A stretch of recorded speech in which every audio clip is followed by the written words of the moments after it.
ഓം അഗത്തീശ്വരായ നമ. എല്ലാവർക്കും വണക്കം. ഞാൻ വിനയൻ ഗുരുക്കൾ.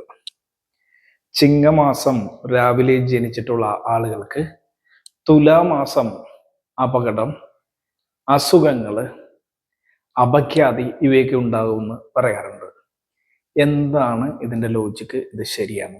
ഇതാണ് ഇന്ന് നമ്മൾ നോക്കാൻ പോണത്.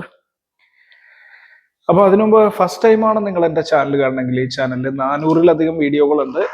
അതിൽ പകുതിയോളം വീഡിയോകൾ കേരള അസ്ട്രോളജിയിലെ പ്രമാണ സഹിതമുള്ള വീഡിയോകളാണ്.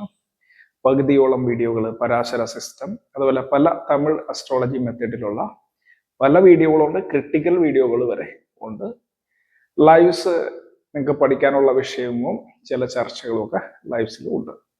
അപ്പോൾ ഇന്ന് പറഞ്ഞെന്താ, ചിങ്ങമാസം രാവിലെ ജനിക്കുന്നവർക്ക് തുലാമാസം അസുഖം, അപകടം, അപഖ്യാതി ഇവകൾ ഉണ്ടാക്കാനുള്ള സാധ്യതയുണ്ടെന്ന് പറയണം. ചിങ്ങം, അപ്പൊ ഇത് മേടം, ഇടവം, മിഥുനം, കർക്കിടകം, ചിങ്ങം.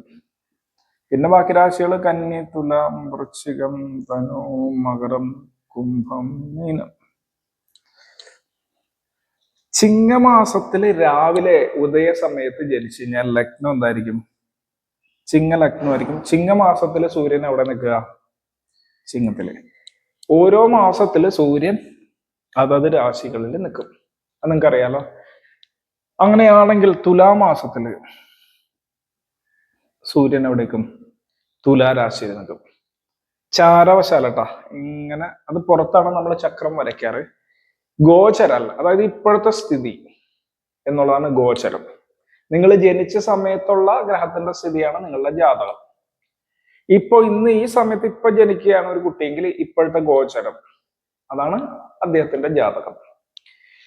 ഇപ്പോ ചിങ്ങമാസം ആണ് രാവിലെ ജനിച്ചെങ്കിൽ നിങ്ങളുടെ ലഗ്നം ചിങ്ങമായിരിക്കും. അപ്പൊ ചിങ്ങ ലഗ്നമാണെങ്കിൽ ചാരവശാൽ സൂര്യൻ തുലാത്തിൽ വരുമ്പോ എന്താ പ്രശ്നം?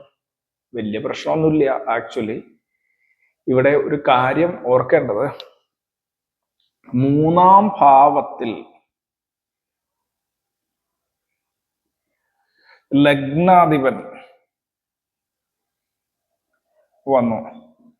First Lord in the third house എന്ന് പറയുന്നത് കുഴപ്പമുള്ള കേസല്ല. മുയർച്ച സ്ഥാനമാണ്. പല കാര്യങ്ങൾ ചെയ്യാൻ പറ്റുന്ന സ്ഥാനമാണ്. പുതിയ ബന്ധങ്ങൾ ഉണ്ടാക്കാൻ പറ്റുന്ന സ്ഥാനമാണ്.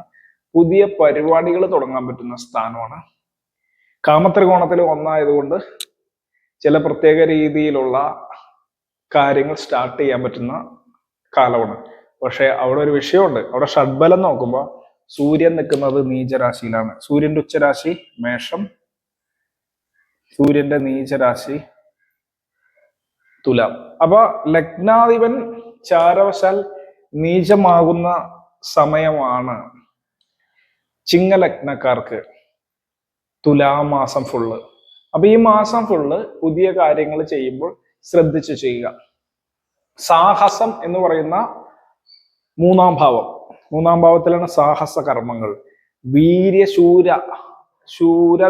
പരാക്രമങ്ങൾ, ശൗര്യമുള്ള കാര്യങ്ങൾ എല്ലാം 3-ാം ഭാവത്തിലാണ്. അപ്പൊ 3-ാം ഭാവം ആക്റ്റീവ് ആവണ സമയത്ത് തന്നെ അത് വീക്ക് ആവുകയും ചെയ്യും. കാര്യം ഗ്രഹത്തിന് ബലമില്ല. ലഗ്നാധിപന് ബലം കുറയുന്ന സമയമാണ് ഈ നീചത്തിൽ വരുന്ന തുലാമാസം. നിങ്ങളുടെ ലഗ്നം ചിങ്ങം ലഗ്നമാണെങ്കിൽ ഇത് ആപ്ലിക്കബിൾ ആണ്. നിങ്ങളുടെ ലഗ്നം ചിങ്ങമാണെങ്കിൽ ഇത് ആപ്ലിക്കബിൾ ആണ്. അപ്പൊ ചിങ്ങ ലഗ്നത്തിലാണ് നിങ്ങൾ ജനിച്ചെങ്കിലും ഈ കാര്യം ഉണ്ടാവും. ഞാൻ ഒരു ക്വസ്റ്റ്യൻ പറഞ്ഞത് എന്താ, ചിങ്ങമാസം രാവിലെ ജനിച്ചാല് ലഗ്നം ചിങ്ങാവും. സൂര്യൻ ലഗ്നത്തിലായിരിക്കും നിൽക്കുന്നത്. ലഗ്നാധിപൻ ലഗ്നത്തിൽ നിൽക്കുന്നു, അതൊന്ന്. പക്ഷെ ലഗ്നത്തിൽ നിൽക്കുന്ന സമയത്ത് പവർഫുൾ ആയിരിക്കും. പക്ഷെ എന്ത് സംഭവിക്കും? ലഗ്നാധിപൻ ലഗ്നത്തിൽ നിൽക്കുകയാണെങ്കിൽ കൂടി ചാരവശാൽ നീച രാശി തുലാത്തില് ചെന്നുവിടും. അപ്പൊ പവർഫുൾ ആയിട്ടുള്ള ലഗ്നാധിപൻ ചരിച്ച് നീചമായിട്ടുള്ള ഒരു അവസ്ഥയിലേക്ക് വന്നുപെടാനുള്ള ഇടയുള്ള സമയം. കെയർഫുൾ ആയിരിക്കാൻ മാത്രമേ ഉള്ളൂ. ഇനി ഇതൊരു പോസിബിലിറ്റി. അടുത്തൊരു പോസിബിലിറ്റി, വേറെ ഏതെങ്കിലും മാസത്തിലായിരിക്കും നിങ്ങൾ ജനിച്ചേക്കണം. പക്ഷെ നിങ്ങളുടെ ലഗ്നം ചിങ്ങലഗ്നമാണ്. അപ്പോഴും ഈ പ്രശ്നം തന്നെയാണ്. ചിങ്ങലഗ്നമാണെങ്കിൽ ലഗ്നാധിപൻ ആരാ? സൂര്യൻ. സൂര്യൻ ചാരവശാല് നീചത്തിൽ വന്നു. അപ്പോ ലഗ്നാധിപൻ ചാരവശാല് 3 നീചത്തിൽ വരുമ്പോ അപവാദം, ചില കാര്യങ്ങളിൽ പരാജയം, റോങ് ആയിട്ടുള്ള റിലേഷൻഷിപ്പിൽ പോയി ചാടി പ്രശ്നങ്ങൾ ഉണ്ടാവുകയൊക്കെ സാധ്യതയുണ്ട്. അതുകൊണ്ട് ഈ മാസം ഒന്ന് ശ്രദ്ധിച്ചാൽ മതി. ഇതുപോലുള്ള കാര്യങ്ങൾക്ക്, സാഹസപരമായ കാര്യങ്ങൾക്ക് പോകാതിരിക്കുക. പോവുകയാണെങ്കിൽ തന്നെ കെയർഫുൾ ആയിരിക്കുക, എച്ചരിക്കുകയാണ്. ഇത് കെയർഫുൾ ആയിരുന്നാൽ ഈ പ്രശ്നം വരത്തില്ല. അപ്പൊ ഇവിടെ ഒരു റൂള് നിങ്ങൾക്ക് മനസ്സിലായി കാണും. ഞാൻ റൂള് പറയാതെ പറഞ്ഞോ, ചാരവശാല് ഗ്രഹത്തെ നോക്കേണ്ട ഒരു റൂള് ഞാൻ റൂളായിട്ട് പറയാതെ ഈ ഒരു ഉദാഹരണത്തിലൂടെ പറഞ്ഞു തന്നേ ഉള്ളൂ. നിങ്ങൾക്ക് മനസ്സിലായിട്ടുണ്ടാവും എന്ന് വിചാരിക്കുന്നു. അപ്പൊ ഇന്നേക്ക് ഇത്രേ ഉള്ളൂ. എല്ലാവർക്കും ഒരിക്കൽ കൂടി വണക്കം. ഓം അഗത്തീശ്വരായ നമഃ.